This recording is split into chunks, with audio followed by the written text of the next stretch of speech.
வணக்கம் மக்களை, சற்றுமுன் கிடைத்த தகவல் ஒன்றை பார்க்க போகிறோம். அதாவது சசிகலாவை திடீரென சந்திக்கும் ஓபிஎஸ் திடீர் திருப்பம்.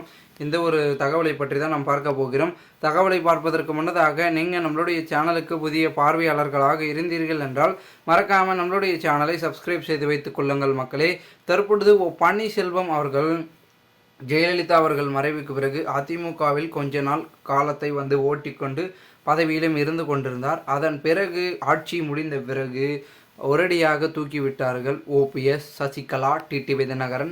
அதில் டிடிவி தினகரன் இல்லை இதுக்கப்புறம் வேலை ஆகாது அப்படின்றத நினச்சி அவர் பார்த்திங்கன்னா அமமுக என்ற ஒரு கட்சியை உருவாக்கினார். அமமுக என்றால் அம்மா மக்கள் முன்னேற்ற கழகம் என்று ஒரு கட்சியை உருவாக்கி அதில் பொதுச் செயலாளராகவும் பார்த்திங்கன்னா டிடிவி தினகரன் கொஞ்சம் ஆதரவாளரை வைத்து அந்த கட்சி நடத்தி கொண்டிருக்கிறார்.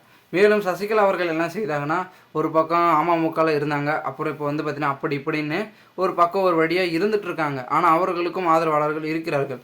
ஆனால் ஓபிஎஸ் அவர்கள் தனியாக தவித்து கொண்டிருக்கிறார். திக்கும் திணறி பார்த்திங்கன்னா தவித்து கொண்டிருக்கிறார். காரணம் என்னவென்றால், நம்ம எந்த கட்சிக்கும் போகக்கூடாது, அதிமுக தான் நம்மளுடைய வழி நடத்தை, அதிமுக தான் நமக்கு பதவி கொடுத்தது, எல்லாத்தையும் கொடுத்தது, எல்லாமே நமக்கு அதிமுக தான் செய்தது, அந்த கட்சிக்கு நம்ம துரோகம் இழைக்கக்கூடாது என்பதற்காக எந்த கட்சிக்கும் போகாமல் தற்பொழுது கூட பார்த்திங்கன்னா சுயேட்சை சின்னத்தில் பாஜகவுடன் கைகோர்த்து ராமநாதபுரம் தொகுதிகளை பார்த்திங்கன்னா வெற்றிக்காக காத்து கொண்டிருக்கிறார் பன்னீர்செல்வம் அவர்கள் என்றுதான் கூறப்படுகிறது. அந்த ஒரு வெற்றிக்கு முன்னாடியே இல்லை வெற்றிக்கு முன்னாடினா இல்லை தேர்தல் அன்றோ தேர்தல் முடிவுகள் அன்றோ சசிகலா அவர்களை நேரில் சந்தித்து இவ்வளோ வாக்குகள் வரும், இவ்வளோ மெஜாரிட்டி இருக்கும், வெற்றி பெற்றால் என்ன செய்வது, தோல்வி பெற்றால் என்ன செய்வது, ஏன்னா 2026 தேர்தல் வேறு நெருங்கி வருகிறது, சட்டமன்ற தேர்தல். அதில் நம்ம பெரும்பான்மையுடன் வெற்றியை பெற்றால்தான் இந்த திமுக திராவிட மாடல் அரசை நம்ம அதாவது விரட்டி அடிக்க முடியும் அப்படின்றதுல உறுதியாக இருக்கார் பன்னீர்செல்வம். அதனால் என்ன பண்ண போகிறாங்கன்னா, இவர்கள் இருவரும் சசிகலாவும் ஓபிஎஸும் இணைந்து ஆலோசனை செய்ய வேண்டும்.